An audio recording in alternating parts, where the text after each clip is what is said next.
Hi, Mina Bryant, and my website is theoryandprofit.com. And tonight I want to talk about crafting our success mindset.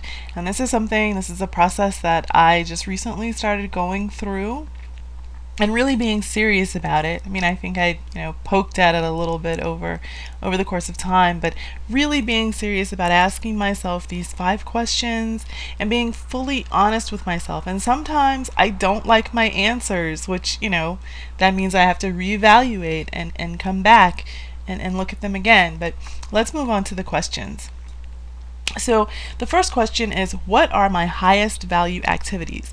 And I'm not just talking about I'm not just talking about specifics. I'm talking in general. What are my highest value activities? What are the things that I value? Why do I do what I'm doing right now? And what about what I'm doing do I value? Like currently, the big thing that I had when I wanted to start working for myself was to never wake up to an alarm clock. I mean, that was one of my big things. I love waking up naturally during the summer, especially with the window open and the sound of birds and or summer rain or any of that. I love that naturally. I did not want to wake up to an alarm clock. I did not like the jarring dissonance between peaceful sleep and a blaring alarm. And so I valued that time, that waking up naturally. That's what I'm talking about with highest value activities. And again, they're going to be unique to you because this is about your life and your success and what you define as success, not what someone else defines.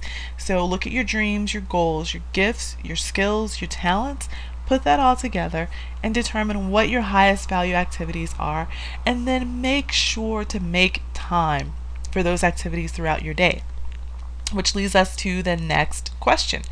Moving forward, what if you're not doing any of those activities? What if you're not moving forward in those activities? That's the question that I ask myself. What's the one thing I can do today to move myself forward, to move myself toward what I value? And usually it's something simple. It's not some big grand gesture, although they do happen, but they don't just happen out of the blue. They build over time. So I might take a week, a month, small, consistent action that looks like something I ought to be able to do more than this, but I don't. I do this small, consistent daily action, and then at some point there's a big huge leap and I find myself shooting forward. It's like, the tension on a rubber band. That's what those small daily consistent actions become. It's like the tension on a rubber band when you're pulling it back. It's the moment just before you release. I don't know what that moment's going to be for you, but if you're not doing one thing every day to move yourself forward, that moment's not going to happen. And that again leads us to the third question. What's blocking you? What is blocking me from getting it done? And again, it could be that I've made it too large. And that ties down into, the 3 areas. Sorry about that. It could be that I'm making it too large, which ties us down into 3 major areas: our knowledge, our mindset and attitude, and our emotions. And typically, if we're making it too large, our emotions are coming into play. Our emotions are telling us, oh, that's too hard. We can't do this. I don't have the confidence. So on and so forth.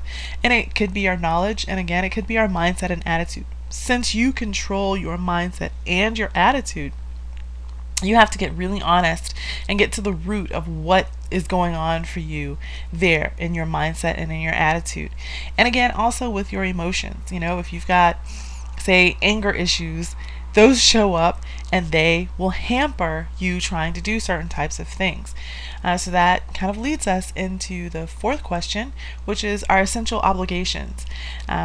What happens if I don't do this task? What will happen? Will something bad happen? And again, bad is going to be relative to you.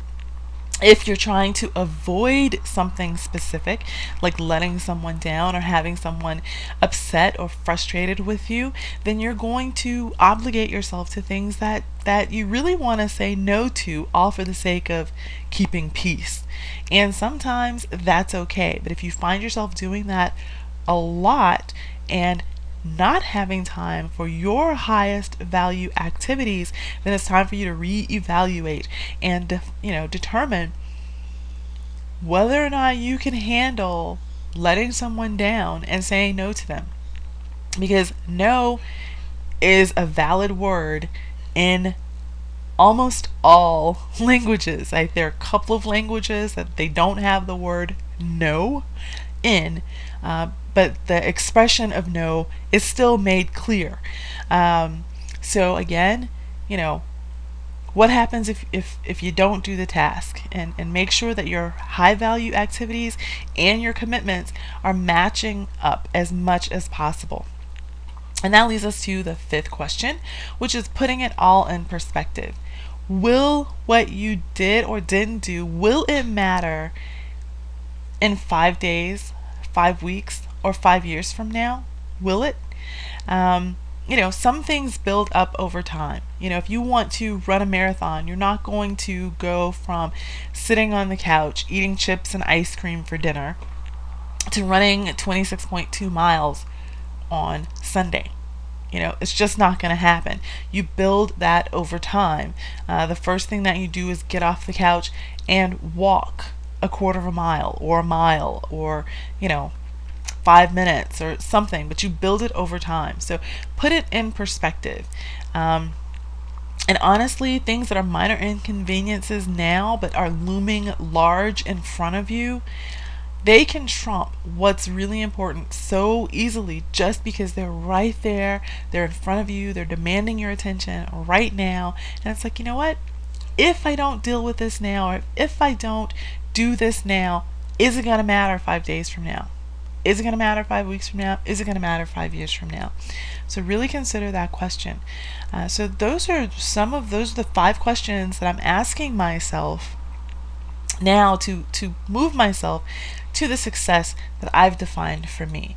And those 5 questions can empower you to help you live the successful life you want to. You just have to ask the right questions.